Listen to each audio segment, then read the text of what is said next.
여러분 함께 예배하는 것이 복입니다. 그렇죠? 예. 홀로 예배하는 것은 복이 아닙니다. 함께 예배하는 것이 복입니다. 그래서 여러분 함께 예배할 수 있는 그런 복된 장소에 모두가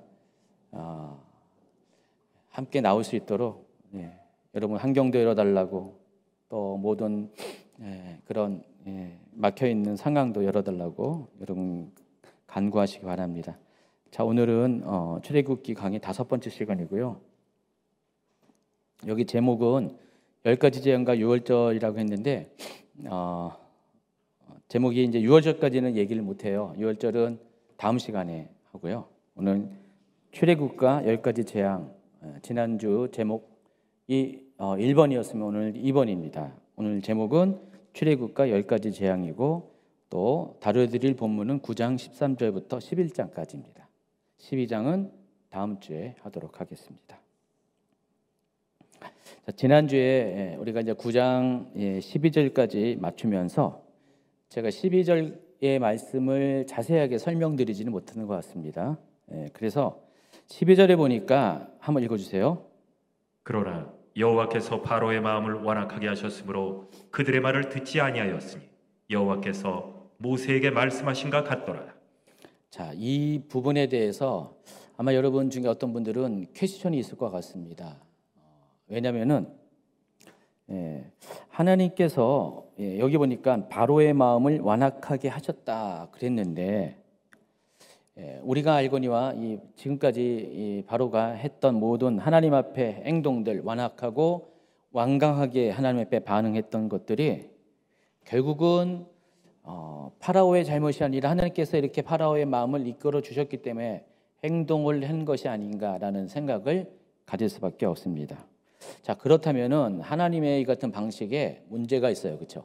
공평하지 않습니다.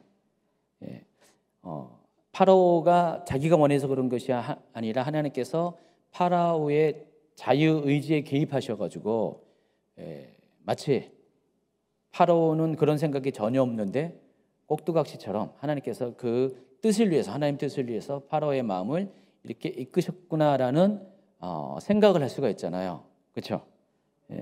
그래서 파라오의 잘못이 아니라 그렇게 만드신 하나님의 잘못이다라고 생각할 수가 있습니다. 과연 그럴까? 그게 정답일까?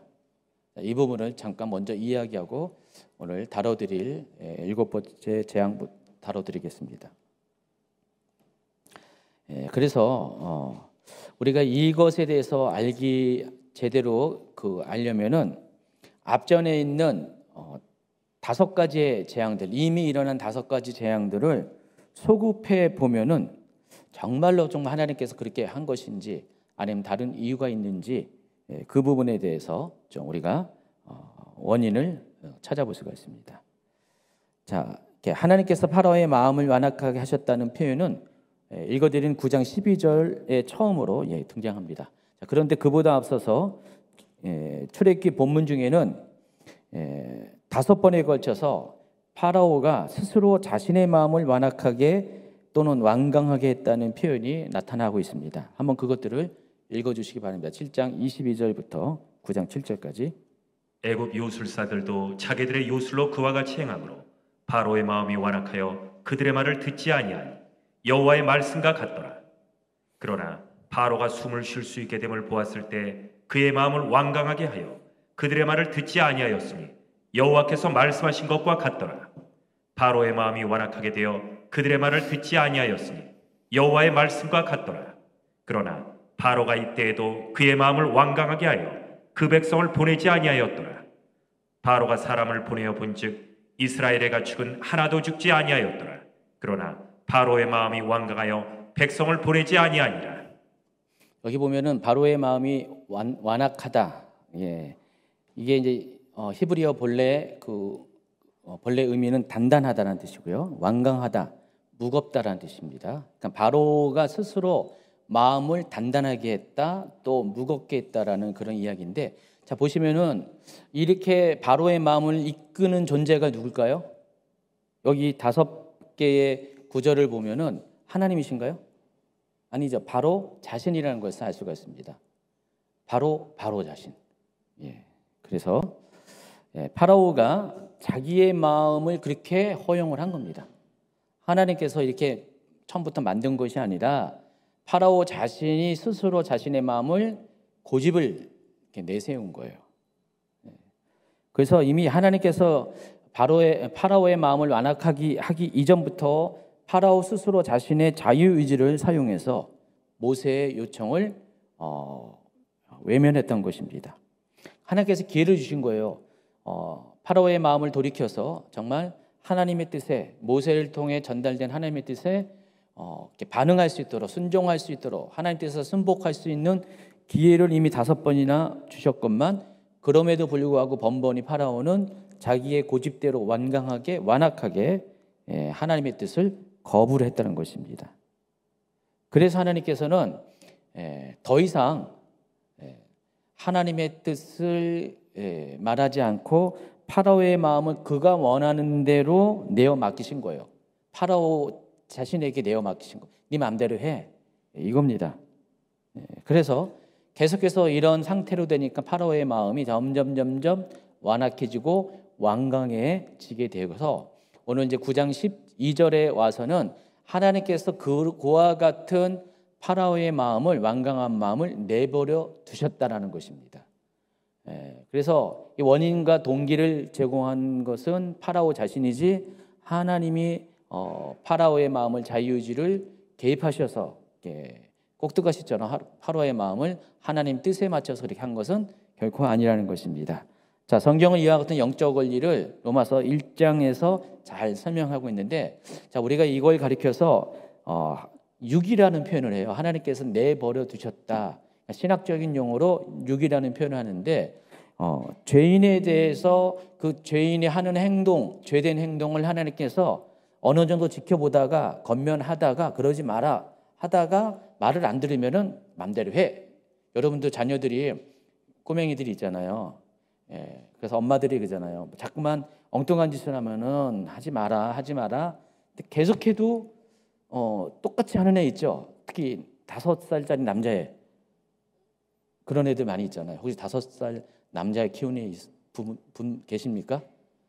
그런 거 많이 경험하잖아요.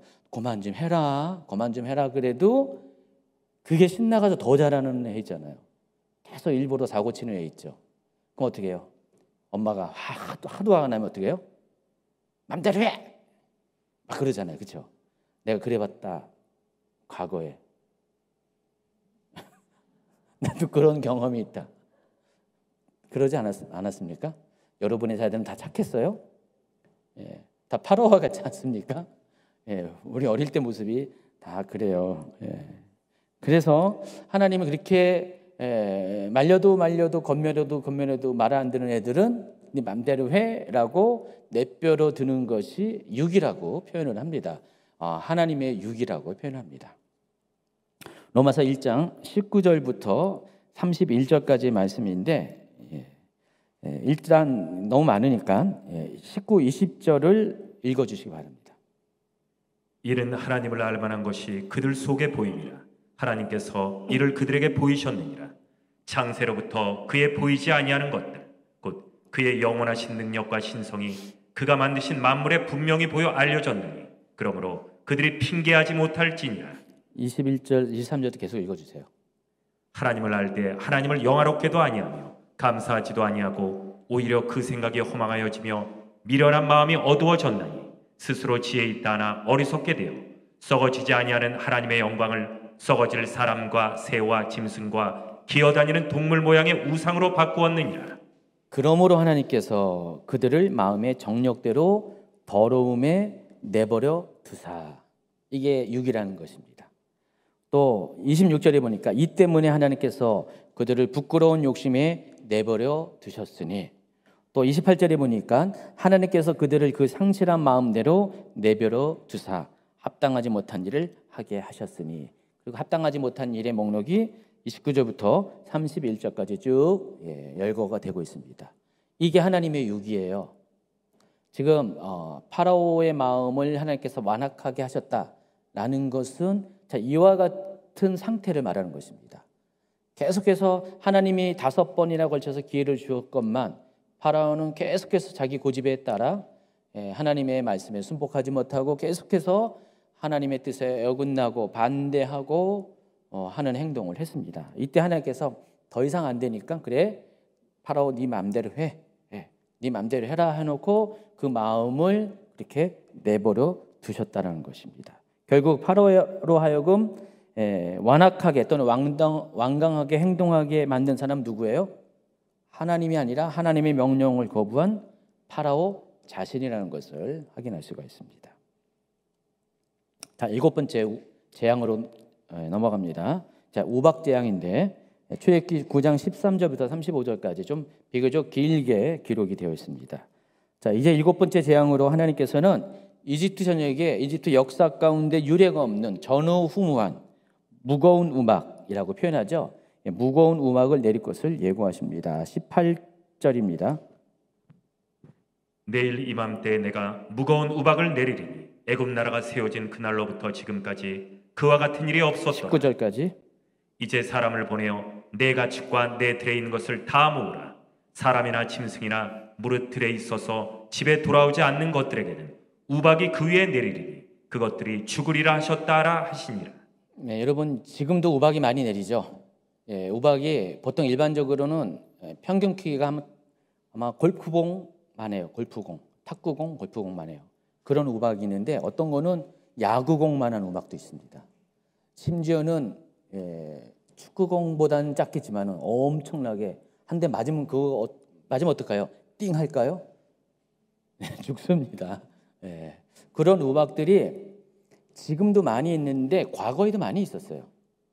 여러분 요즘 우박 내린다고 막 말세다 마지막 때다 주님 곧 오신다라고 그런 분이 가끔 있는 것 같은데 요즘만 우박 내리는 게 아닙니다. 과거에도 우박이 내렸습니다. 그러니까 우박은 자연 현상 중에 하나예요. 종종 이런 우박들이 이집트 땅에도 내렸습니다. 근데 오늘 이 본문에서 언급한 우박은 그런 우박이 아니었어요. 어떤 우박이냐? 한번 읽어볼까요? 23절, 24절. 모세가 하늘을 향하여 지팡이를 들매 여호와께서 우레소리와 우박을 보내시고 불을 내려 땅에 달리게 하시니라. 여호와께서 우박을 애굽 땅에 내리심에 우박이 내림과 불덩이가 우박에 섞여 내림이 심히 맹렬하니 나라가 생긴 그때로부터 애굽 온 땅에는 그와 같은 일이 없었더라. 어떤 우박인지 사진을 한번 보시기 바랍니다. 이런 우박이에요. 이런 우박이 내려서 지금 번개치고 천둥치고 아까 그 전 그림에 보면은 우박도 하얀 게 우박이고요. 그리고 불덩이까지 쏟아져 내리는 이런 상태. 자, 이런 것은 일반적인 현상, 자연 현상이 아닙니다. 이것은 초자연적인 현상이에요. 아무도 겪어보지 못했던. 그러니까 이집트 역사가 이미 오래됐는데 수천 년 동안 이어진 이집트 역사 가운데 이런 일이 없었다는 것입니다. 한 번도 경험하지 못한. 자, 이와 동일한 이야기가 계시록에도 기록이 되는 거 아십니까? 계시록 8장 7절. 첫째 천사가 나팔을 부니 피 섞인 우박과 불이 나와서 땅에 쏟아지매 땅의 3분의 1이 타버리고 수목의 3분의 1도 타버리고 각종 푸른 풀도 타버렸더라. 자, 여기도 피 섞인 우박과 불이 나팔 재앙의 첫 번째 재앙이 일어날 때 이런 일이 일어난다고 했습니다. 그러니까 계시록에도 나중에 우리 시대에도 어쩌면 우리 시대 여러분 일찍 돌아가시면은 상관없을 수가 있지만 좀 오래 사는 게 좋지 않아요. 요즘 같으면 오래 사는 게 별로예요, 별로. 그냥 하나님 부르실 때 좋을 때 가시는 게 좋아요. 그것도 복인 것 같아요. 오래 살면 별걸 다 볼 것 같아요. 앞으로 살다 보면은. 그렇죠? 그런 생각 안 드세요? 그래서 하나님께 요즘 여러분들 가끔 기도하세요. 하나님 좋을 때 데려가 주세요. 별로 동의가 안 돼요? 무조건 죽는 거 다 싫어요? 좋을 때 하나님 나라 가는 것도 더 나은 방법일 수가 있습니다. 그래서 여러분 이제 주여 주여 많이 부르는 사람 일찍 갈 수가 있어요. 죽여. 하나님 이렇게 잘못 알아듣으시면 그래 죽여달라고 그럴 수도 있어요. 조크입니다. 조크인 거 아시죠? 제가 말하는 거 잘 새겨 들으세요. 가끔 가다가 못 알아들은 분이 계셔가지고 이중 삼중으로 여기 얘기를 해야 돼요. 나중에 또 목사님이 엉뚱한 얘기했다고 또 그래야 돼서. 그래서 이런 일들이 앞으로 생길 거예요. 실제로 이거 그냥 성경 이야기라고 해서 흘러 들어갈 게 아니라 진짜로 이런 일이 생긴다는 것입니다. 지금 바로 아까 그 보여준 그 장면이 어쩌면 여러분의 세대 가운데 일어날 수가 있어요. 지금 마지막이 정말 가까운 시대인 것을 다 공감하잖아요. 그래서 그런 현상을 목도할 수가 있어요. 자, 여기 보시면은 아직 이 일곱 나팔 재앙까지는 성도들이 남아 있는 때예요. 좀 이따 소개할 겁니다. 성도들이 남아 있는 때이기 때문에 아직 휴거 전이에요. 휴거 전이기 때문에 물론 뭐 입장이 다 달라요. 휴거를 7년 대환란 기간, 7년 환란 기간 동안에 휴거를 7년 환란 직전으로 보는 입장, 환란 전 휴거설이 있죠. 보통 세대주의 종말론 쪽에 있는 분들이 환란 전 휴거설을 이제 또 많이 이야기하고요. 또 환란이 끝난 다음에 환란 후 휴거설을 주장하는 분들이 있고요. 그리고 중간 휴거설. 근데 제가 보건데 제 입장에서는 중간 휴거설이 가장 성경적이에요. 물론 다 모든 게 100% 성경적이라고는 볼 수 없어요. 그렇지만은 여러 성경들을 다 비교해 보면은 중간 휴거설, 3년 반 휴거설이 가장 신빙성이 있어요. 근데 제가 이제 저는 그걸 전제로 지금 얘기하는 것입니다. 그래서 이 3년 반 중간 휴거설의 기준에 따르면은 이 첫째, 번째 일곱인의 재앙, 두 번째 일곱 나팔의 재앙은 휴거가 일어나기 전까지 3년 반, 전 3년 반 동안 일어날 일들이고요. 일곱 대접 재앙은 3년 반 후에 일어날 것으로 봅니다. 나중에 엔타임 학교 때 또 여러분 듣는 분들은 또 자세히 듣게 될 겁니다. 그래서 나팔 재앙의 목적은 경고예요. 경고. 아직 심판은 아니에요. 경고입니다. 앞으로 심판이 있어지게 될 것이다라고 하면서 사람들에게 계속 나팔을 분다는 것은 왜? 나팔을 부는 목적이 있잖아요. 경고잖아요. 경고. 적이 쳐들어옵니다. 조심하십시오. 대비하십시오. 그게 나팔을 부는 목적이잖아요.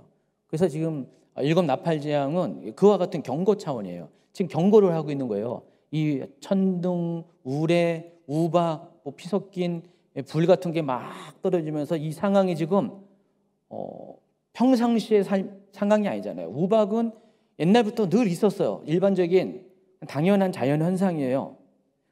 어떤 나라는 우박이 없지만 어떤 나라는 우박이 참 많거든요.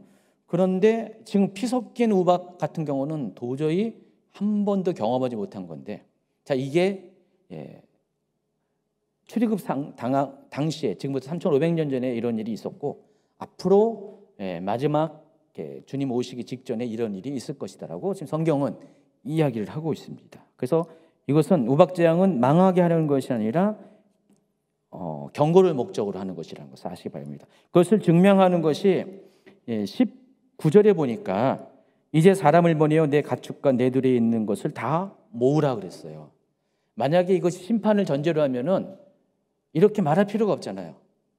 다 죽기 전에 미리 다 들에 나가 있는 사람과 종들이나 또 가축들을 다 모아서 그 우박 피해를, 불이 섞여 있는 우박 피해를 받지 않게끔 하라고 미리 경고를 하고 있어요. 하나님께서 피할 길을 주고 계십니다. 이게 경고의 의미입니다. 그래서 이 우박 재앙은 심판이 아니라는 것을 아시기 바랍니다. 그래서 이 경고를 귀담아 들은 파라오의 신하 중의 일부는 두려운 마음으로 자기의 종들과 또 가축들을 들에서 전부 다 불러들여서 지붕 있는 건물에 전부 다 대피시켰습니다. 그렇지만 하나님 말씀을 마음에 두지 않은 사람들, 에이 그런 일이 있어 라고 하는 사람들은 한 번도 그런 일이 없었기 때문에 그런 사람들은 그대로 자기 소유를 들에 두었고 결국 우박 피해를 받아서 불덩이가 떨어지는 우박을 피해 받아서 전부 다 아까 그 그림에 있는 적골이 당했다는 것입니다.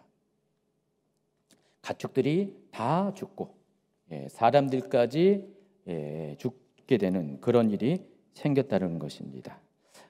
우리가 이제 마지막 때도 이런 일이 생길 수가 있어요. 하나님은 계속해서 우리를 이모저모로 경고를 하잖아요. 나팔을 계속 불면서 나팔을 불 때마다 재앙이 일어나잖아요. 재앙이 일어날 때 이 재앙을 보고 정말 주님의 심판이 가까웠다, 그리스도의 재림이 가까웠다는 것들을, 공중 재림이 가까웠다는 것들을 알려주는데 이것을 무시하는 사람들, 계시록에 분명히 나와 있잖아요. 이런 일이 있을 것이다. 계시록은요, 여러분, 시나리오예요, 시나리오. 그냥 쓰여진 것이 아니라 앞으로 이런 일이 있을 것이다, 정확하게 이런 일들이 성취될 것이라는 시나리오입니다. 시나리오이기 때문에 시나리오대로 되어질 것이에요.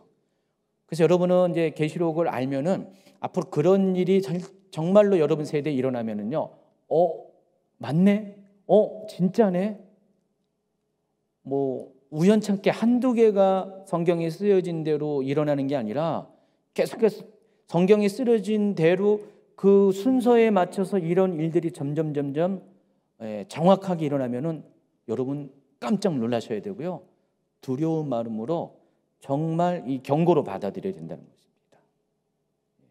근데 그러지 않은 사람이 있어요. 그때가 돼도 똑같이 이집트의 신하들처럼, 파라오처럼 그것을 믿지 않고 귀담아 두지 않은 사람들이 두 종류의 사람들이 생겨나게 된다는 것입니다.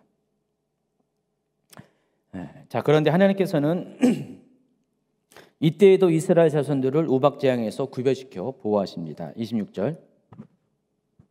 이스라엘 자손들이 있는 그곳 고센 땅에는 우박이 없었더라.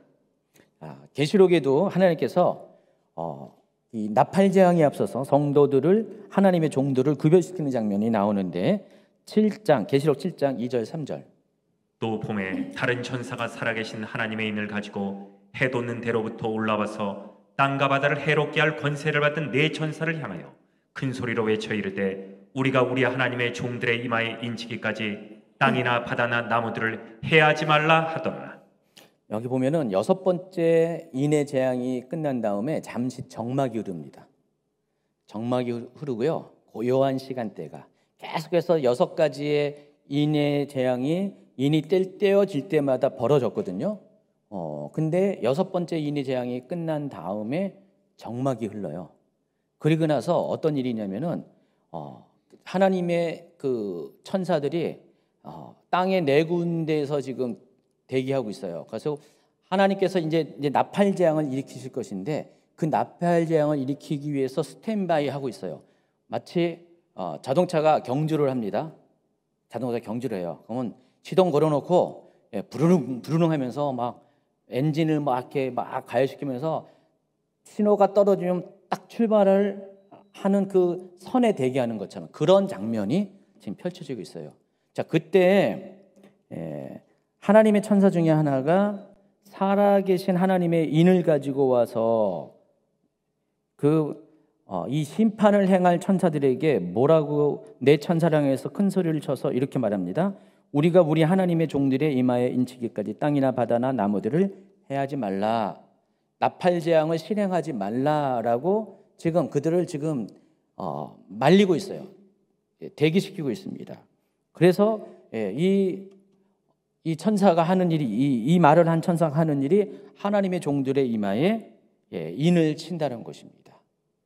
하나님의 인이라고 그러죠. 여러분 나중에 보면은 짐승의 표와 하나님의 인이 대비되는 개념으로 계시록에 등장하는데, 어떤 사람은 하나님의 인을 맞고 어떤 사람은 짐승의 표를 맞습니다. 짐승의 표도 어디예요? 이마나 손등이잖아요. 그래서 하나님의 인과 짐승의 표는 어떤 받는 위치에서도 대비되고요, 또 그 목적도, 역할도, 성격도 대비가 되는 개념입니다. 그래서 하나님의 인을 친 사람들은 이 7 나팔 재앙에서 보호가 되는 거예요. 보시면은 9장 1절부터 한번 읽어주시기 바랍니다. 5째 천사가 나팔을 불매 내가 보니 하늘에서 땅에 떨어진 별 하나가 있는데 그가 무저갱의 열쇠를 받았더라. 그가 무저갱을 여니 그 구멍에서 큰 화덕의 연기 같은 연기가 올라오매 해와 공기가 그 구멍의 연기로 말미암아 어두워지며 또 황충이 연기 가운데로부터 땅에 나오매 그들이 땅에 있는 정갈의 권세와 같은 권세를 받았더라. 그들에게 이르시되 땅의 풀이나 푸른 것이나 각종 수목은 해하지 말고 오직 이마에 하나님의 인침을 받지 아니한 사람들만 해하라 하시더라. 제가 빨간 글씨로 치는데 이걸 거꾸로 얘기하면은 오직 이마에 하나님의 인을 받은 사람은 해하지 말라 그거잖아요. 오직 하나님의 이마에 하나님의 인을 받지 아니한 사람만 해하라 그랬잖아요. 나무와 수목도 건들지 말고 이 황충은 오직 사람에게만 주는 재앙을 가져다 준 존재입니다. 예, 황충이 이제 계시록에 가서 이것은 자세히 설명하겠지만은 이 황충은 입맞지 아니한 사람만 골라서 딱 그래서 황충이 이제 그 사람을 이제 쏠 겁니다. 예, 정갈과 같은 권세가 있다고 했죠. 여러분 정갈 물려봤어요? 정갈? 안 물려봤어요? 뱀은 물려봤습니까? 독사 같은데? 그럼 모기는 물려봤죠? 모기의 수천 배라고 생각하시면 되죠. 예, 이 황충은 뱀보다 전갈보다 더한 고통을 가던 사람이 너무 고통이 심해가지고 죽고 싶어도 죽지 못한다 그랬어요. 하나님이 못 죽게 해요. 그 고통을 누리게 하려고. 그런 고통을 가져주는 이 황충 재앙이 여기 등장하는데, 그래서 이 황충 재앙은 오직 하나님의 인을 맞지 않는 사람들을 향해만 목표가 정해져 있습니다. 그래서 딱 황충이 싹 이렇게 와다가 물라고 했는데 딱 보니까 이마에 인쳤으면 싹 피해가요. 또 옆으로 딱 갔는데 어떤 사람이 이마에 땀을 닦고 있는데 안 보이잖아요. 물라고 했더니 딱 닦았더니 이마에 인이 있네 해서 그런 사람은 또 피해가고. 농담 반 진담 반. 예. 그래서 이 하나님의 인을 맞았다는 것은 하나님께서 지금 보호해 주셨다는 울타리. 마치 6월절에 보면은 하나님의 어린 양의 피를 문설주와 임방에다가 바른 집을 죽음의 사자가 패스오버 유월한다라는 그거와 같은 개념입니다. 그래서 하나님께서는 그 본격적인 나팔 재앙이 있기 전에 잠시 정막이 있는 요 순간에 그 나팔 재앙을 가져오는 천사들이 그 재앙을 실행하기에 앞서서 사람들에게 하나님의 성도들에게 이마에다가 인치는 작업을 먼저 하신다는 것입니다. 그리고 나서 일곱 번째 인이 떼어지고 일곱 번째 인은 바로 나팔 재앙의 신호거든요. 사인이거든요. 모든 이 일곱 가지의 재앙이 그런 순서예요. 일곱 번째 인이 떼어지면은 일곱 나팔 재앙의 시작이 되고요. 또 마지막 나팔이 불려지면은 일곱 대접 재앙이 시작되는 사인의 역할을 합니다. 자, 그와 같은 일이 있을 것입니다. 그래서 이때는 아직 성도들은 휴가받지 않는 때이기 때문에 휴가받지 않은 사람들이 이 무시무시한 재앙에 노출되면 안 되잖아요. 인구 3분의 1이 죽는 이 재앙 가운데 노출되면 안 되기 때문에 하나님께서는 그들을 보호하기 위해서 일곱 나팔 재앙이 있기 전에 하나님의 인을 성도들의 이마에다가 인침을 받게 한다는 것입니다. 그와 같은 방식으로 지금 하나님께서는 이스라엘 백성이 사는 고생 땅에만 그것을 피해가게, 우박 재앙을 피하게 하는 거예요. 그래서 고생 땅의 경계에 있는 사람들이 딱 볼 때 저기는 우박이 떨어지는데 여기는 우박이 안 떨어져. 우리는 우박이 떨어지는데 저기는 우박이 안 떨어져. 그런 것을 직접 목도하는 시간이 될 거라는 것입니다. 그래서 하나님께서 하나님의 백성을 구하시는, 보호하시는 이유가 다른 것이 아니라 이 심판의 목적은 성도들에게 있는 것이 아니라 악인들을 향한 것이기 때문에 그렇습니다. 자, 상황이 이렇게 되자 파라오는 처음으로 자신의 잘못을 인정합니다. 지금까지는 6가지 재앙까지는 자기 자신의 잘못을 인정하지 않는데 7번 재앙부터는 좀 바뀌기 시작합니다. 27, 28절. 바로가 사람을 보내어 모세 아론을 불러 그들에게 이르되 이번은 내가 범죄하였노라. 여호와는 의로우시고 나와 나의 백성은 악하도다. 여호와께 구하여 이 우레 소리와 우박을 그만 그치게 하라. 내가 너희를 보내리니 너희가 다시는 머물지 아니하리라. 이렇게 파라오가 한 이유는 이 우박 재앙이 얼마나 강력한 것인가를 보았기 때문에 그렇습니다. 29절에 보면은 모세가 이르되 내가 성에서 나가서 곧 내 손을 여호와를 향하여 펴리니 그리하면 우레소리가 그치고 우박이 다시 있지 아니할지라 세상이 여호와께 속한 줄을 왕이 알리리라.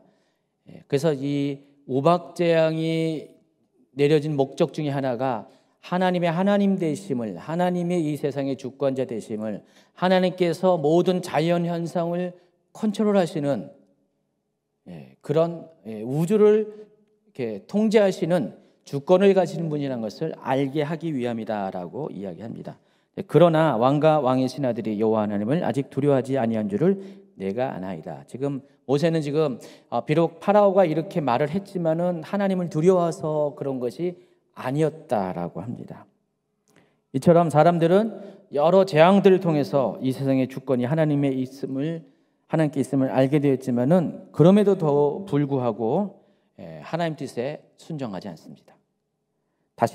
다만 재앙의 순간들이 피해 가려 하였기에 재앙이 그치자마자 이 파라오는 다시 완악하게 반응합니다. 33절부터 모세가 바로를 떠나 성에서 나가 여호와를 향하여 손을 펴매 우레소리와 우박이 그치고 비가 땅에 내리지 아니하니라.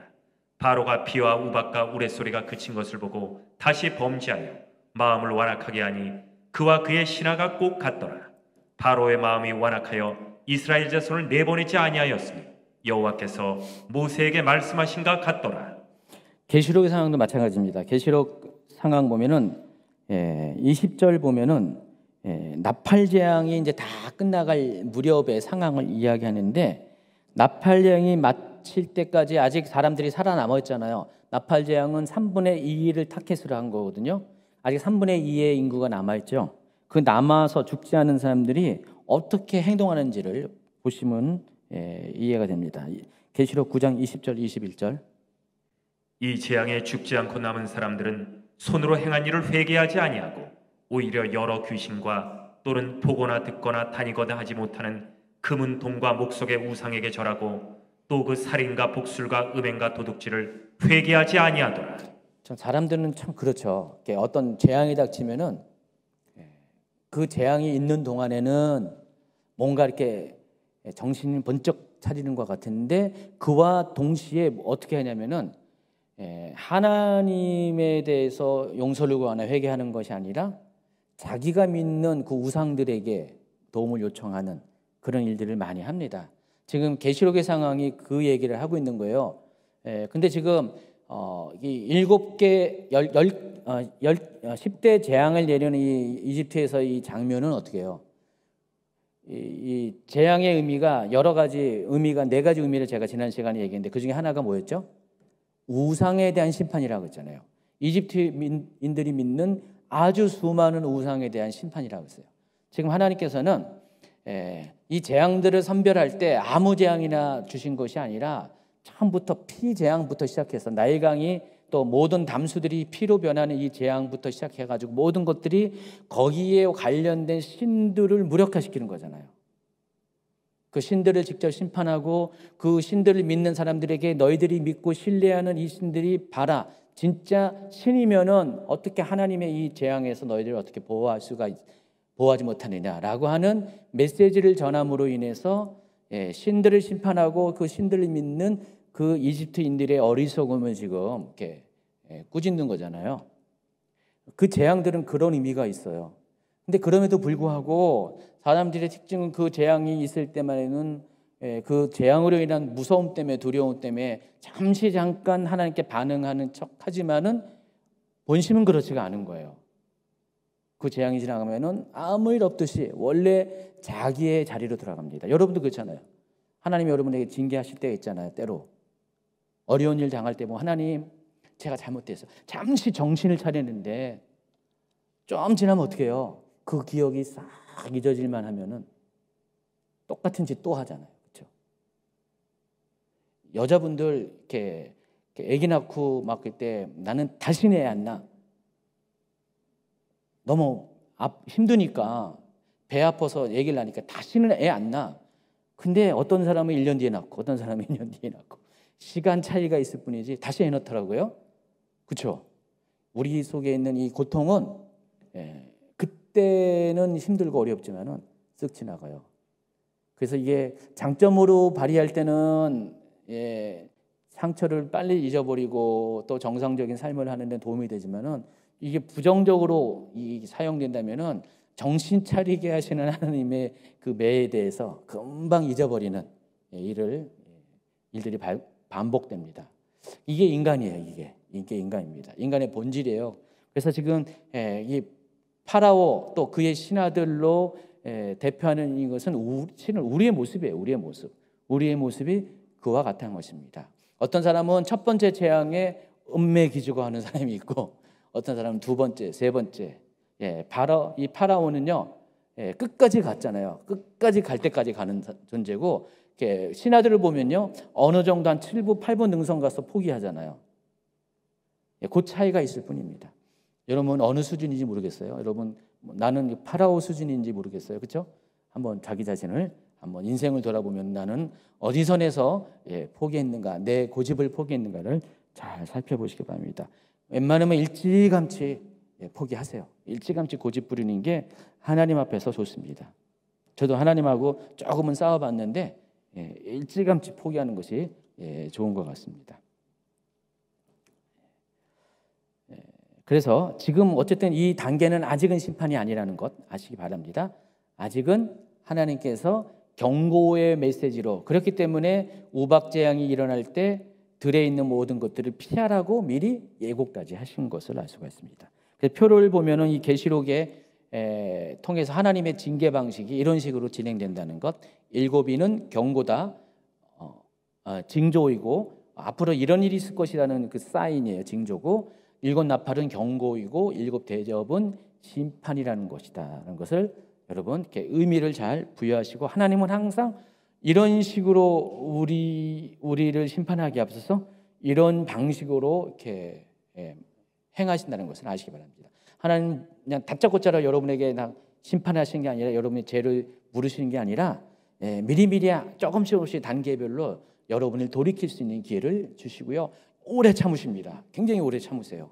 오래 참으셔가지고 정말로 할 수 없는 그 상황이 될 때 그때 심판하십니다. 그 전에도 최후의 통첩이라고 또 말하시고 또 최후의 통첩이라고 말하신 다음에 이제는 진짜 최후의 통첩 해가지고 또 반복하시고 어떻게 하든지 여러분에 대한 심판을 미루시고 연기하시고 안 하시려고 하는 게 하나님이십니다. 근데 그 하나님께서 그렇게까지 노력했는데 회개하지 않고 하나님께 돌아서지 않으면 하나님 마지막에 진짜 심판하실 때는요, 그때는 정말 후회 없이 심판하십니다.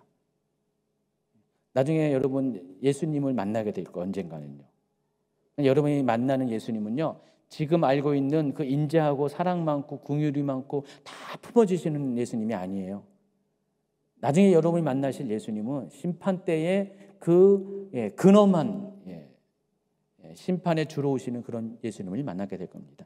이왕이면 여러분 그런 예수님을 만나지 않기 바랍니다. 여러분 지금껏 여러분이 알고 있는 그 근엄하신 예수님이 아니라 지금까지 알고 있는 그 긍휼이 많으신 예수님을 그 기억으로 예수님을 만나시기 바랍니다.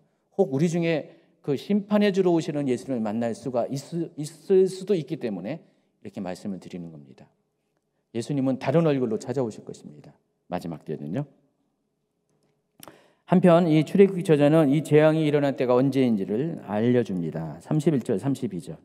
그때 보리는 이삭이 낳았고 삼은 꽃이 피었으므로 삼가 보리가 상하였으나 그러나 밀과 쌀보리는 자라지 아니한 고로 상하지 아니하였더라. 이 말이 의미하는 것은 요때는 보리 이삭도 나왔고 또 삼나무에 꽃이 필 때였다. 대략 이때가 1월, 2월 사이예요.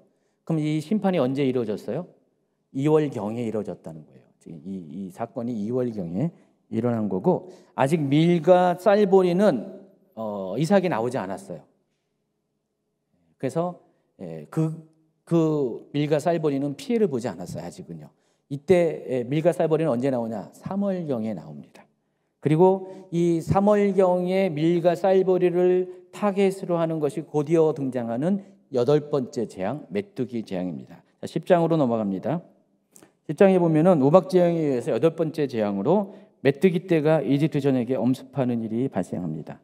하나님께서는 이 일을 또한 파라오에게 또 경고하세요. 자, 이 같은 재앙을 보내신 이유가 1절, 2절에 나와 있어요. 10장 1절, 2절. 여호와께서 모세에게 이르시되 바로에게로 들어가라. 내가 그의 마음과 그의 신하들의 마음을 완강하게 하며 나의 표징을 그들 중에 보이기 위함이며 내게 내가 애굽에서 행한 일들 곧 내가 그들 가운데서 행한 표징을 네 아들과 네 자손의 귀에 절하기 위함이라. 너희는 내가 여호와인 줄 알리라. 표징이라고 번역한 히브리 오티라는 단어는 신호, 깃발, 증거, 표시 이런 식으로 번역을 하는데 이것은 하나님께서 무엇을 하겠다라고 하는 신호를 주시는 거예요. 깃발은 흔들면 사인이 되잖아요. 그래서 하나님은 두 가지 목적으로 이 재앙을 주시는 거예요. 첫 번째는 여호와께서 엘로힘인 것을, 하나님이신 것을 이집트 사람들이 알게 하기 위해서. 엘로힘이 뭐예요? 전능하신 분이란 뜻이에요. 전능하신 하나님, 전능한 존재. 하나님께서, 여호와께서 전능한 이스라엘의 민족의 하나님인 여호와께서 엘로힘이라는 것을 이집트 사람들이 인정하게 하기 위해서. 또 한 가지는 이스라엘 후손들에게 출애굽할 때 하나님께서 행하신 일을 그들로 하여금 기억하기 위해서, 후손들이 그것들을 기억하기 위해서. 그래서 두 가지 목적으로 이 재앙을 주셨다라고 말합니다. 그래서 이 8번째 재앙을 포함한 모든 이 10가지 재앙들은 여호와 하나님이 하나님 되심을 이집트 사람은 물론이고 이스라엘 후손들에게 알게 하기 위해서 하나님께서 이 재앙을 허락하셨다는 것을 아시기 바랍니다. 그리고 메뚜기 재앙과 우박 재앙은 공통점이 있어요. 첫 번째, 농작물을 대상으로 하는 것입니다. 그래서 사람을 비롯해서 살아있는 생물의 생존권을 위협하는 것입니다. 또 비단 여기뿐만 아니라 성경의 다른 곳에서도 이 우박 재앙과 메뚜기 재앙은 하나님으로부터 오는 심판의 보편적인 형태로 등장을 합니다. 5절에 보니까 메뚜기가 지면을 덮어서 사람이 땅을 볼 수 없을 것이라. 메뚜기가 내게 남은 그것 곧 우박을 멸하고 남은 것을 먹으며 너희를 위하여 들에서 자라나는 모든 나무를 먹을 것이다 그랬는데, 이 메뚜기 재앙이 목표라는 것이 아까 말씀드린 것처럼 우박 재앙을 피했다, 실은 피한 것보다도 아직 대상이 되지 않았던 쌀보리하고 3월경에 이삭이 나오는 쌀보리하고 밀을 향해서 이스라엘도 그렇고 이집트도 그렇고 주 곡물 생산의 주 종목이 밀과 보리예요. 그래서 보리는 일찍 나오고요. 그래서 보리가 언제 추수하죠? 이스라엘 같은 경우는 초실절 때 보리 추수가 일어나죠. 3월 달에 봄에 보리를 추수하죠. 우리나라도 봄에 보리 추수하지 않나요? 그리고 이제 여름이 되면, 초여름이 되면은 밀 추수하죠. 그래서 오순절날, 그때가 맥추절이잖아요. 그때 추수하잖아요. 이집트도 상황이 비슷해요. 그래서 1, 2월이면은 보리와 삼이 이제 어느 정도 이제 윤곽을 드러날 때였어요. 그리고 그게 한두 달 있다가 추수를 하는데 윤곽이 어느 정도 드러나는 그때에 하나님께서 아직 채 자라지도 않는 그때에 그것을 우박 재앙을 통해서 완전히 망가뜨리고요. 그리고 이제 좀 있으면 한두 달 있다가 밀이 이제 올라오잖아요. 밀이 이제 땅에서 올라오고 어느 정도 자라고 있을 그때 하나님께서 메뚜기를 보내가지고요. 우박 재앙을 피해서 아직 땅 속에 있어서 피할 수 있었던 밀과 쌀보리를 메뚜기로 하여금 먹어치게 하신다는 것입니다. 그래서 우박 재앙은 2월경에 발생한 사건이고 2월 말로 가야겠죠. 그리고 메뚜기 재앙은 3월경에 발생한 사건임을 추측할 수가 있습니다. 그리고 이 두 가지 심판은 기본적으로 이집트 우상들에 대한 심판입니다. 아까 설명한 것처럼 모든 재앙들이 그런 거죠. 그래서 이 우박 재앙은 날씨를 주관하고 있는 하늘의 신들이 있어요. 공기의 신 슈, 습기의 신 테프누트, 하늘의 신 누트, 이거에 대해서 봐라, 이 신들이 너희를 보호하고 너희를 지키고 날씨를 주관하는 이 신들이 하나님의 그 전능하신 앞에 얼마나 힘못 쓰고 무력한가를 봐라. 그거고요. 또 메뚜기 재앙은 이 대지와 관련된, 땅과 관련된 신들, 개부신, 세트 같은 이 신들에 대한 심판을 의미합니다. 그리고 9번째 재앙으로 넘어가면 좀 이따 하겠지만은 태양신, 흑암 재앙은 태양신에 대한 심판으로 이어지게 됩니다. 어쨌든 우박 재앙과 메뚜기 재앙으로 인해서 모든 농작물의 피해가 이제 발생하게 될 때 이 생존의 위협을 느낀 파라오, 아직은 이제 메뚜기 재앙이 발생한 건 아니에요.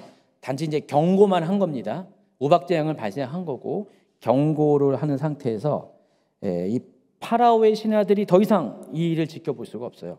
그래서 그들은 이 상황을 파라오에게 직고합니다. 근데 평소 파라오는 이집트에서 신의 반열에 들어갔었어요.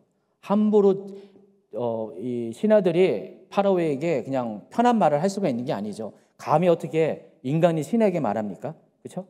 그래서 파라오는 굉장히 신적인 존재였는데 7절에 보면은 파라오의 신하들이 얼마큼 다급했는지 파라오에게 이런 말을 합니다. 바로의 신하들이 그에게 말하되 어느 때까지 이 사람이 우리의 함정이 되리까? 그 사람들을 보내어 그들의 하나님 여호와를 섬기게 하소서. 왕은 아직도 애굽이 망한 줄을 알지 못하시나이까? 계속해서 빠져나올 수 없는 늪과 같은, 계속해서 모세와 엮이면서 계속해서 재앙들이 반복되고 이런 일들을 이 파라오의 신하들이 보면서 도저히 이제는 묵과할 수 없는 거예요. 그래서 파라오에게 직고를 합니다. 그만큼 지금 재앙이 깊어질수록, 진행될수록 어떤 현상이 일어나냐? 파라오의 권위가 점점 신의 권위에서 인간의 권위로 점점 내려온다는 것을, 재앙과 파라오의 권위가 그래프를 따지면 반비례하고 있다는 것을 우리가 확인할 수가 있습니다. 나중에 이제 10가지 재앙이 이제 다 거의 끝마칠 때 되면은 모세는 오히려 파라오보다 이집트 백성들 사이에 권위가 올라가고요. 파라오는 완전히 바닥을 찍게 됩니다. 이때 이제 파라오는 모세와 아론을 불러서, 자, 그러면은 여호와 하나님을 섬기러 갈 자가 구체적으로 누구인지를 밝히라라고 합니다. 그 전까지는 다 막았잖아요. 뭐 이렇게 잠깐 제시하려다가도 그냥 못하게 하고 그랬는데 지금은 이제 한 발짝 더 나아갑니다. 이제 본격적으로 관심을 갖고 그럼 누가 갈 거냐라고 이야기합니다. 8절. 모세 아론을 바로에게로 다시 데려오니 바로가 그들에게 이르되 가서 너희의 하나님 여호와를 섬기러 갈 자가 누구냐? 자, 모세는 이 질문에 대해서 전부다라고 얘기합니다. 전부다 얘기하니까 파라오는 그 말을 듣자마자 자기의 마음을 싹 손을 걷어버립니다. 그리고 이 모세가 말하는 것이 악한 생각이라고 이야기합니다. 그래서 결국 모세와 아론을 쫓아내 버림으로 타협이 불발되게 됩니다. 그 내용을 세 번역으로 9절, 10절, 11절 읽도록 하겠습니다. 모세가 대답하였다. 우리 모두가 주님의 절기를 지켜야 하므로 어린아이와 노인들을 비롯하여 우리의 아들과 딸을 다 데리고 가야 하며 우리의 양과 소도 몰고 가야 합니다. 바로가 그들에게 호청쳤다. 그래, 어디 다 데리고 가봐라. 너희와 함께 있는 너희의 주가 나를 감동시켜서 너희와 너희 아이들을 함께 보내게 할 것 같으냐? 어림도 없다. 너희가 지금 속으로 악한 음모를 꾸미고 있음이 분명하다. 그렇게는 안 된다. 가려면 너희 장정들이나 가서 너희의 주에게 예배를 드려라. 너희가 처음부터 바란 것이 그것이 아니더냐? 이렇게 해서 그들은 바로 앞에서 쫓겨났다. 세 번역으로 하니까 아주 명확하게 상황 설명이 쫙 되는 것 같아요. 자, 근데 아직은 메뚜기 재앙이 일어난 거 아니에요. 경고만 했는데 지금 이런 상황까지 왔습니다. 자, 이와 같이 모세와 파라오의 협상이 결렬되자 재앙이 이제 본격화가 됩니다. 자, 모세가 지팡이를 들어서 하나님 향해서 지팡이 드니까 하나님께서 동풍을 일으킵니다. 동풍이 밤과 낮으로 불어옵니다. 여러분 나중에 이집 홍해를 건널 때도 똑같이 동풍이 불어와가지고요, 밤새 불어와가지고 홍해가 갈라지잖아요. 지금 비슷한 상황이에요. 동풍이 동쪽에서 부는 바람이 불어와서, 이 바람은 무슨 바람일까요? 산 위에서 부는 바람, 시원한 바람이잖아요. 근데 이거는 아주 뜨거운 바람입니다. 그리고 이 뜨거운 이 바람은요, 어떤 특정한 계절에만 부는 것이지 보통 이집트에는 이런 바람이 잘 불지 않고요. 더군다나 지금 메뚜기 재앙 얘기하는데, 이 메뚜기 재앙의 경우는 이 메뚜기, 이집트에도 메뚜기가 출몰할 때가 있어요. 아주 흔한 건 아니지만은 그래도 몇십 년에 한 번씩 메뚜기가 이제 출몰을 한대요. 근데 이 메뚜기가 출몰할 때는 어디서부터 오냐? 저 남쪽 아니면 서쪽에서 와요. 동쪽은 아니에요. 그래서 여러분 제가 지도를 보여줄게요. 여러분 이제 강의 한 100페이지고요. 자 보시면은 이제 그 메뚜기 때 피해 지역이라는 그 지도 나오죠. 자 보시면은요, 지금 현재도 똑같아요. 지금 현재 거예요. 저게 연합뉴스에 나온 겁니다. 뭐 작년인가 언제 뭐 메뚜기, 중국의 메뚜기 떼가 200조 마리가 막 출몰해서, 그 얘기 못 들어봤어요? 뉴스 들었잖아요. 그 중국의 남부 지역에. 자 보시면 알겠지만은 저기 아라비아 반도 남쪽, 그리고 아프리카의 저기 에티오피아 뭐 이런데, 소말리아 이런 데서 여기 케냐까지, 여기서 메뚜기 피해가 항상 지금도 저렇게 있어요. 여기 메뚜기 떼 이동 경로 두 번째 그림 보시면요, 예멘에서, 아라비아 반도 남쪽의 예멘에서 메뚜기가 출몰해가지고 저렇게 퍼져나가는 것을, 인도, 중국까지 가는 것을 이제 보십니다. 보통 저런 형태로, 지금도 그렇지만 옛날에도 그래요. 여러분 이 메뚜기가요, 조사에 의하면은 1km 평방미터당 1km 평방미터당 그 면적에서 메뚜기들이 먹어치우는 그 식물량이 사람이 먹는 식량 3만 5천 명이 먹는 것을 메뚜기, 사방 1km 안에 있는 메뚜기들이 다 먹어치운대요. 하루 사이에. 안 놀래요? 사람이 3만 5천 명이 먹을 양을 메뚜기가 사방 가로 세로 1km 지역에 있는 메뚜기들이 이렇게 먹어치운답니다. 메뚜기가 엄청나게 번식력이 있어서요, 1년 사이에 5,000배가 증가해요. 번식해요. 제가 요즘 한국에도 보면요, 식용 메뚜기를 키우는 사람이 있더라고요. 검색을 해봤더니 그 일반 메뚜기 말고요, 아프리카 이 메뚜기가 일반 한국에 있는 메뚜기보다 3배가 크대요. 그 메뚜기알을 수입해가지고 그것을 이제 번식시켜가지고 이제 메뚜기를 이제 또 파나 봐요. 그걸 식용으로 먹는 게 있나 봐요. 그래서 그 메뚜기를 20알을 이렇게 부화시켜가지고 키웠는데 1년 사이에 10만 마리가 됐대요. 메뚜기가 그렇게 번식력이 강해요. 그러니까 뭐 중국에 출현한 메뚜기가 200조 마리가 말이 안 되죠. 자, 메뚜기 한번 땅을 덮는 장면을 한번 보세요. 메뚜기가 저게 다 메뚜기예요. 저게 지금 여러분 뭐 같이 보여요? 저 메뚜기에다 지금 저거 다 메뚜기고, 다 메뚜기에 지금 자세히 보세요. 이게 메뚜기. 저게 완전히 메뚜기가 이제 이렇게 제가 이제 움직이는 그림 GIF로 보았더니 메뚜기가 그 갉아먹는 거 보니까 와 진짜 잘 먹더라고. 한번 쫙 하면은 잎사귀가 쑥 없어지고 순식간에 먹어치웁니다. 저런 메뚜기 떼가 등장하게 되는 것입니다. 그래서 동풍으로 왔어요. 원래는 남풍 아니면 서풍으로 이렇게 그 바람에 따라서 오거든요. 저 밑에 메뚜기가 발생하는 지역에서부터 오려면은 보통 남쪽에서 아니면 서쪽 바람을 통해서 오는데 이번 같은 경우는 특이하게 이런 전례가 없는데 동쪽 바람을 타고 온 거예요.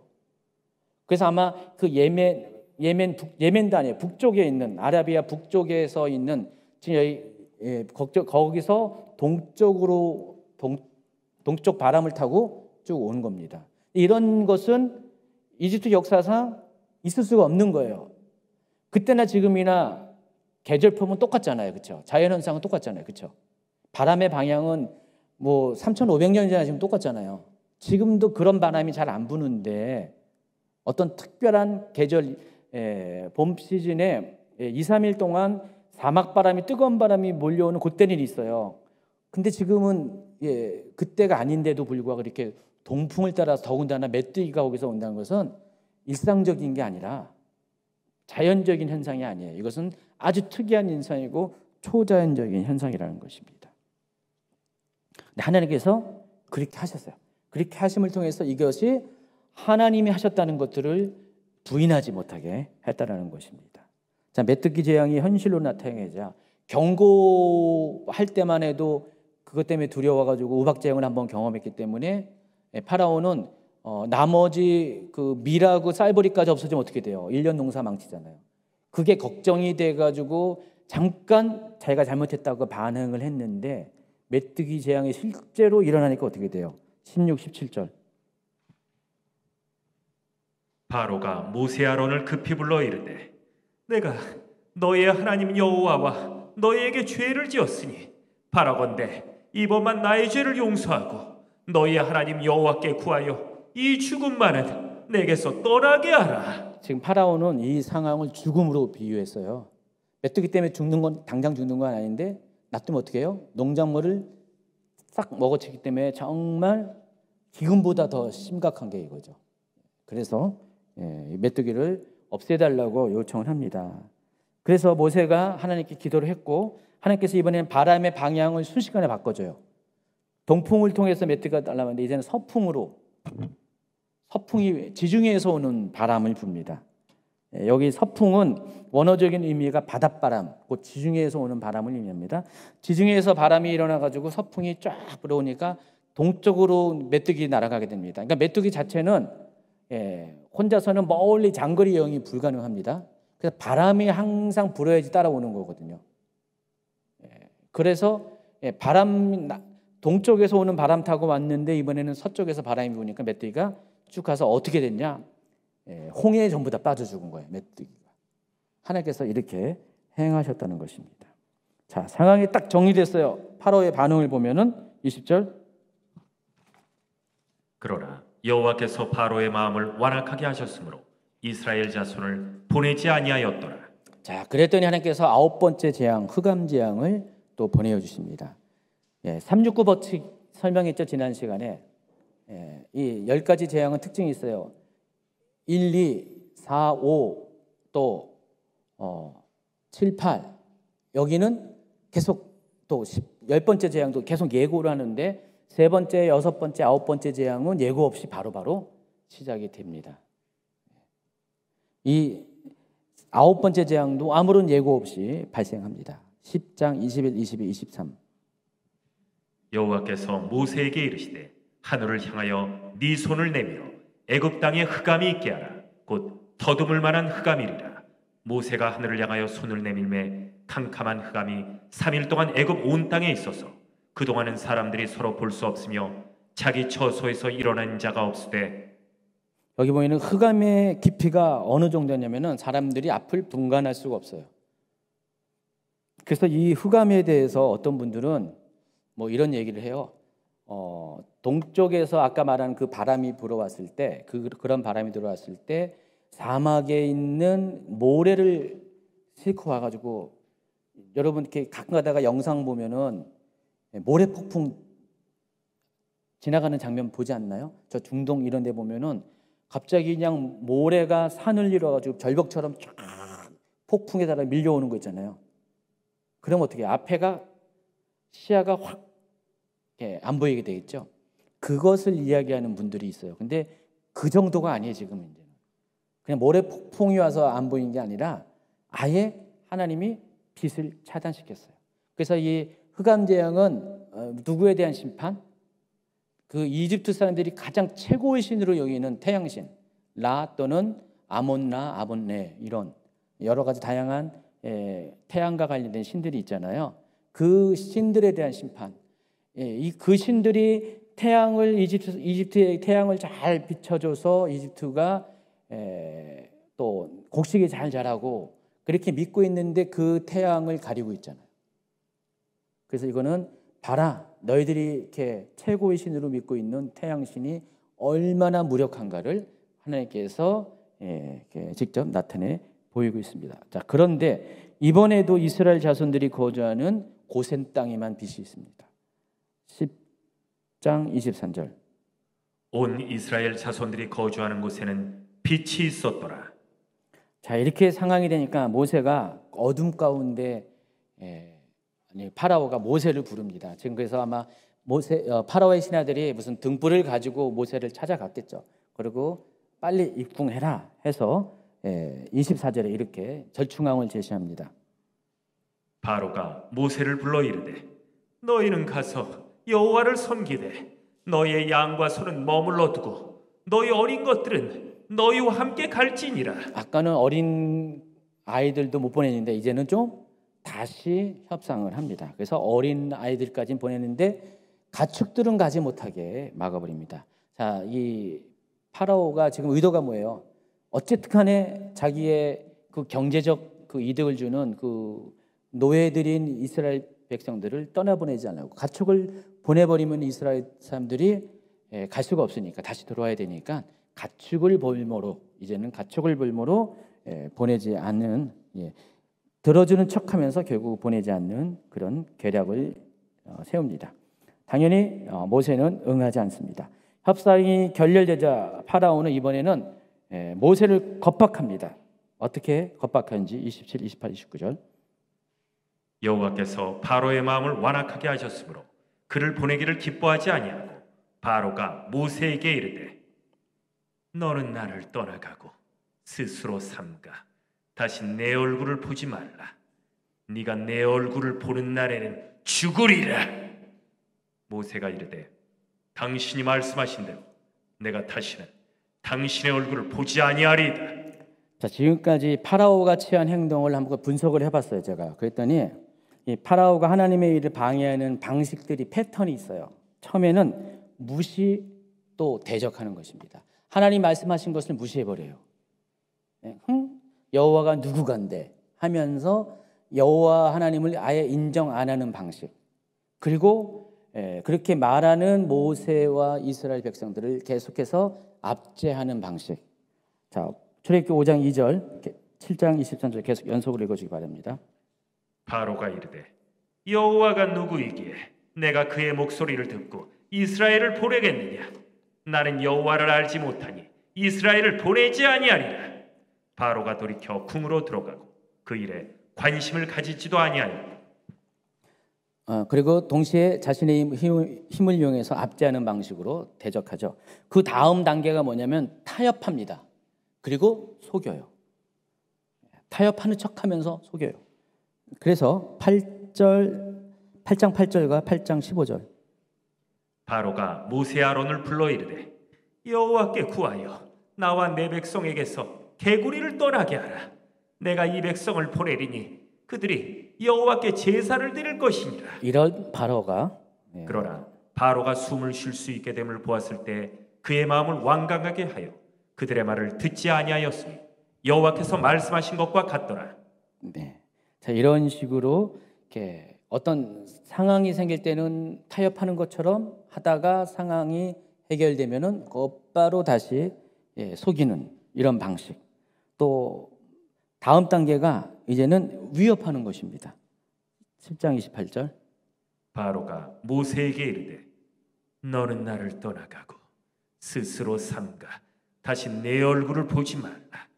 네가 내 얼굴을 보는 날에는 죽으리라. 자, 이 방식은 오늘날도 마귀가 성도들을 대하는 방식이 똑같아요.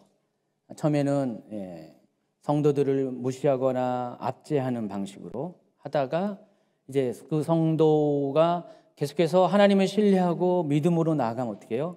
타협점을 다시죠. 그리고 또 그 타협하는 척하다가 다시 또 속이고 또 다시 동의하지 않고 막 그런 행동을 하고요.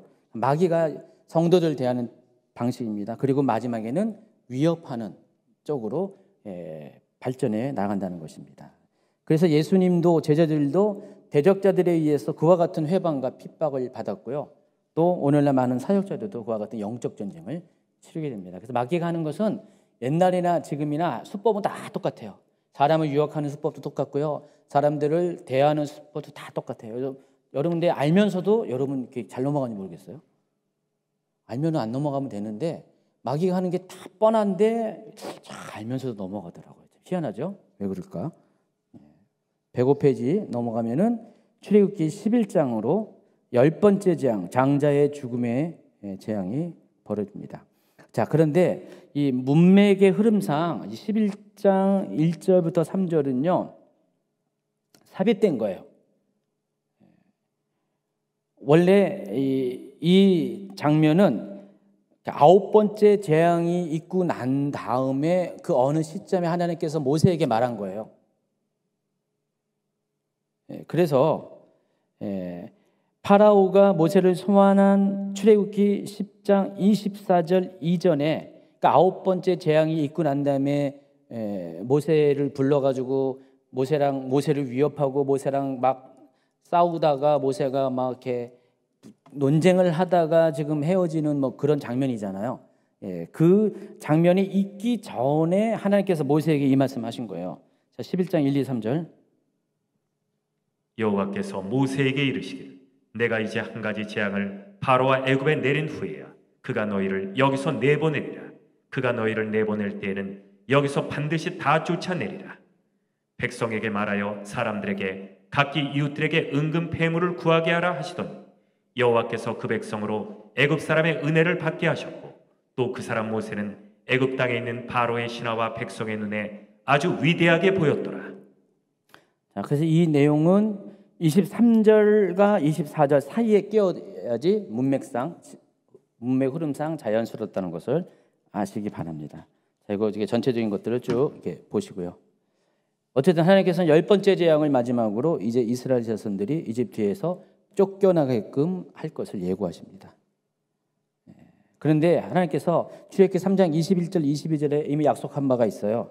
그냥 나가는 것이 아니라 3장 21, 22절 내가 애굽 사람으로 이 백성에게 은혜를 입히게 할지라 너희가 나갈 때 빈손으로 가지 아니하리니 여인들은 모두 그 이웃 사람과 및 자기 집에 거류하는 여인에게 은 폐물과 금 폐물과 의복을 구하여 너희의 자녀를 꾸미라.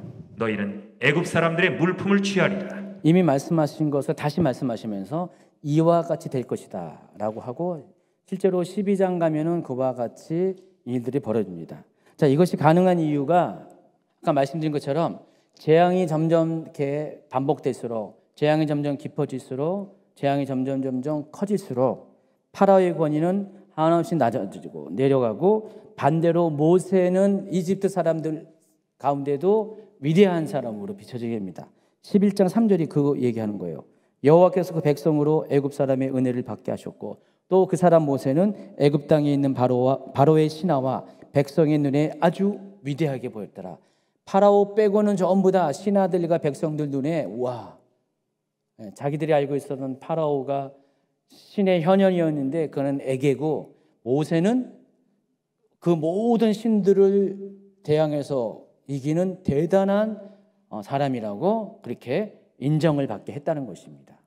그래서 하나님께서 모세의 권위가 높아지면서 이집트 사람들로 하여금 이스라엘 백성들이 물품을 구할 때 다 가져가.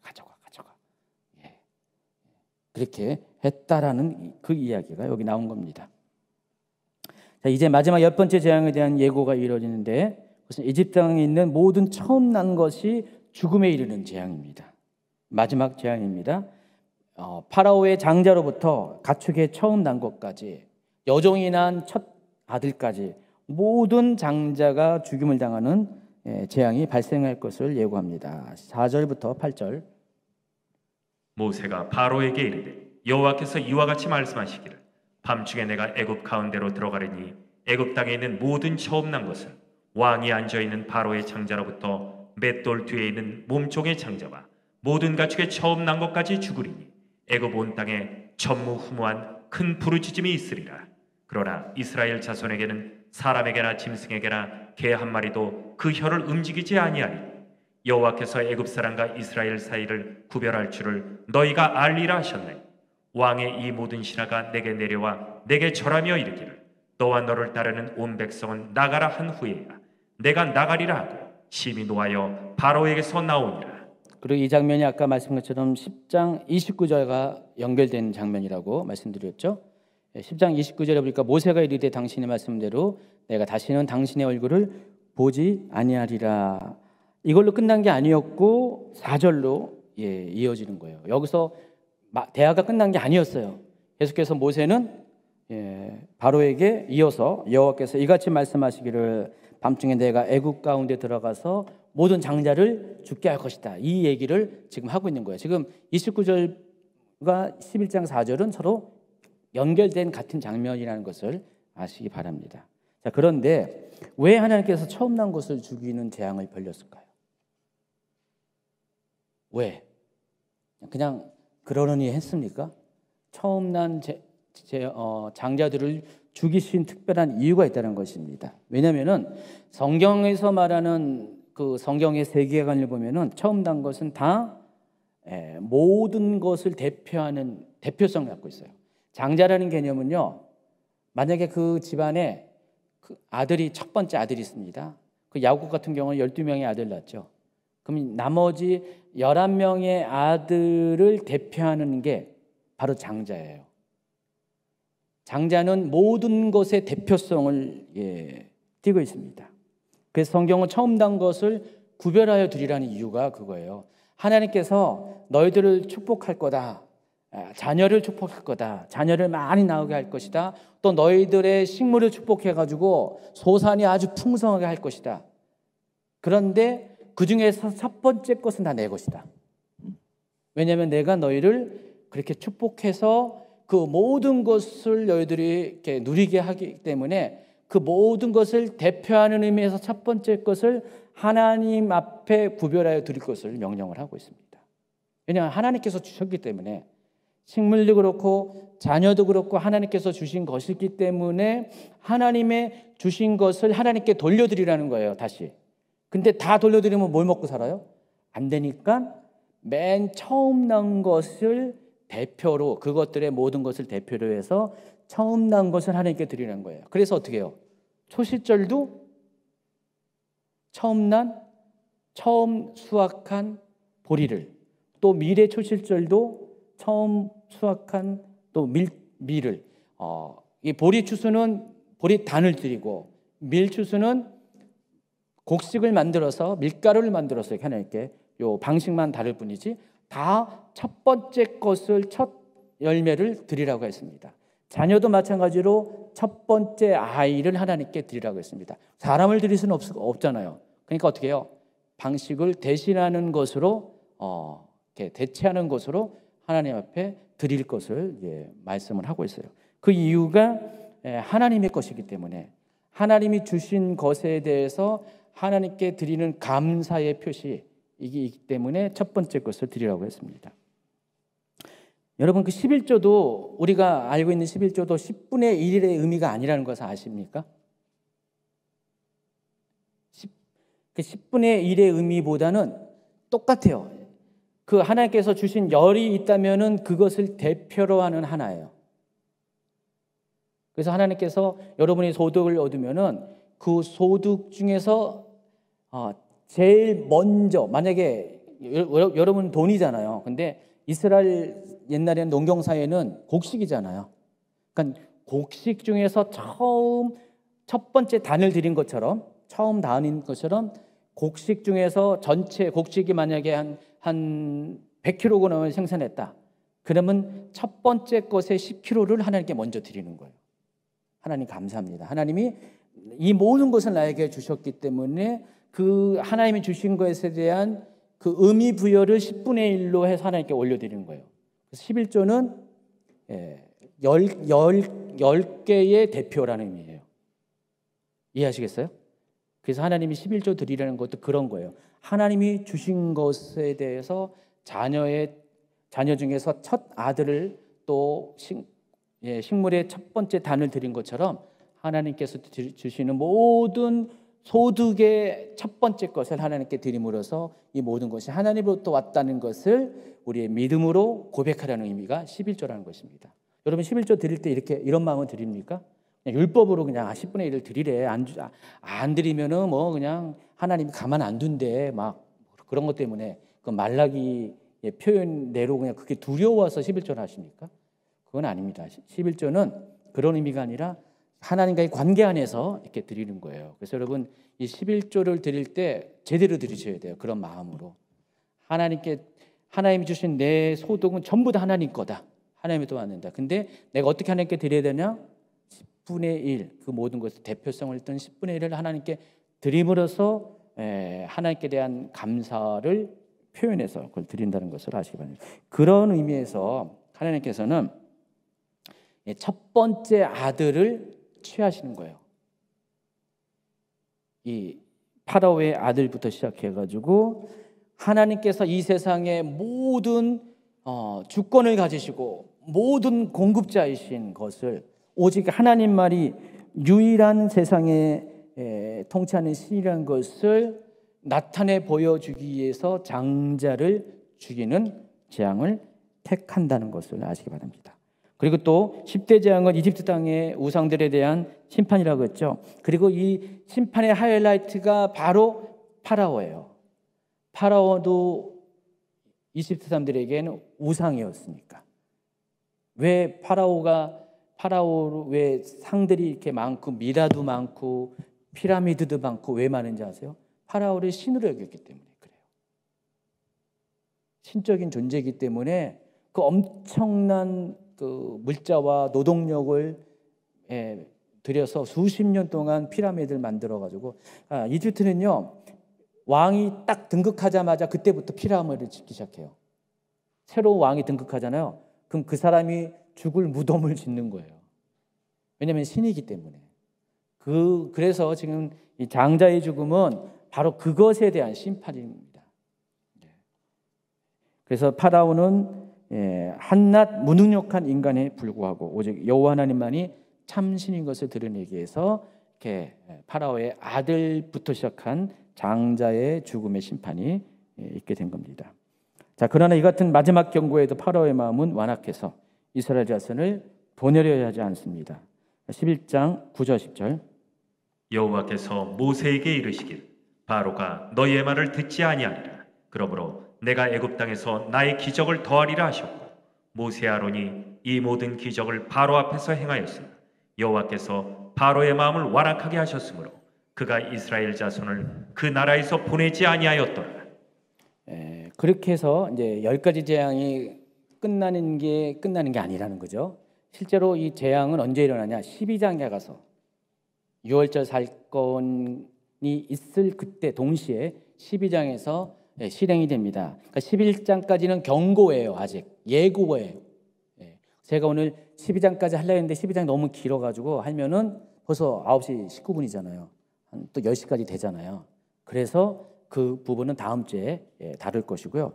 그래서 잠깐 이제 12장의 내용을 보면은 12장이 50 몇 절까지 쭉 긴 내용인데 1절부터 11절까지는 유월절에 관한 규정이 처음으로 등장합니다. 왜 하나님께서 유월절을 주셨는가에 대한 그 이유가 나오는데 그 유월절이 뭐와 연관돼서요? 장자의 재앙과 연결됐고요. 그 장자의 재앙으로부터 지금까지 하나님이 어떻게 해요? 모든 재앙이 있을 때마다 이스라엘 백성들은 구별시켰잖아요. 네 번째 재앙인가? 거기부터 구별시켰잖아요. 구별시켜 것 같은 그런 차원에서 이스라엘 백성들만을 구분시켜가지고 구별시켜서 보호하는 방식으로 유월절을 허락한 겁니다. 그래서 유월절 규정은 이스라엘 백성들을 그 재앙에서 구별시키는 하나님의 은혜와 관련된 것입니다. 그래서 하나님께서는 이 마지막 재앙을 실행하기 전에 유월절을 준수하게 하고 그 후에 10번째 재앙을 실행해서 이집트의 모든 처음 나온 것을 죽임으로써 하나님의 하나님 되심을, 하나님에게만 주권이 있음을 이집트 사람은 물론이거니와 이스라엘 자손들에게도 나타내 보이십니다. 자, 그것이 12장의 내용입니다. 오늘 여기까지 하고요. 12장의 내용은 다음 주에 본격적으로 다뤄드리도록 하겠습니다. 오늘 말씀을 통해서 여러분 이제 10가지 재앙들을 이제 쭉 이렇게 마무리했는데 10가지 재앙의 의미가 하나님께서 이 10가지 재앙을 통해서 이스라엘 백성을 구원시키는 역사적인 사건을 일으켰다는 그런 첫 번째 의미가 있죠. 그리고 하나님께서 하나님 되심을 나타내 보이는 그런 믿음의 그런 의미가 있고요. 또 이것은 심판의 의미가 있다고 그랬습니다. 이집트 사람들이 섬기는 신들에 대한 심판이고요. 또 이것을 통해서 이집트 사람들에게는 정말 자기들이 섬기고 있는 신들이 정말 아무것도 아닌 우상덩이여 죽은 신이었다는 것을 깨닫게 하기 위해서 하나님께서 이와 같은 심판을 행했습니다. 맨 마지막으로는 그 태양신의 현현이라고 믿고 있었던 인간임에도 불구하고 신적인 존재로 섬겼던 파라오조차도 한낱 무능한 인간에 불과하다는 것을 깨닫게 하기 위해서 이런 일을 행했다고 했습니다. 그래서 이 재앙이 다 깊어지면 깊어질수록 끝으로 가면 갈수록 파라오의 권위는 바닥을 치고요. 이집트의 모든 신들도 완전히 바닥을 치고 대신에 여호와 하나님의 그 위대하심과 또 이 일을 쓰임받는 모세의 권위, 또 그와 더불어서 뭐예요? 이스라엘 백성들의 권위까지도 올라가서 이집트 사람들이 이스라엘 백성들에게 원하는 것 다 물품들을, 귀한 물품들을 다 섬기는 그런 일이 발생한다고 했습니다. 그래서 여러분이 이런 재앙을 통해서 여러분 또 한 가지 위로받아야 될 것은 하나님께서 여러분도 그와 같은 방식으로 여러분을 선대한다는 사실을 아시기 바랍니다. 마귀는 이런 사건을 통해서 여러분을 맨 처음에는 무시하고 대적하고 또 타협하고 속이고 나중에는 위협을 하지만은 그러나 결과적으로 어떻게 하나님은 이 모든 과정을 통해서 여러분이 이 재앙들, 이 겪고 있는 것도 여러분이 당하는 고난과 연관돼서 하면은 여러분 이거 잘 통과하잖아요. 그럼 하나님이 마침내 여러분을 동일한 방식으로 사탄으로부터 또 세상 사람으로부터 여러분을 권위를 높여주시고 또 존중받는 존재로 바꿔준다는 사실을 아시기 바랍니다. 10대 재앙은 결국은 여러분을 향해서 오늘날 믿음의 삶을 살아가는 여러분들에게 또한 거울이 된다는 사실을 아시기 바랍니다.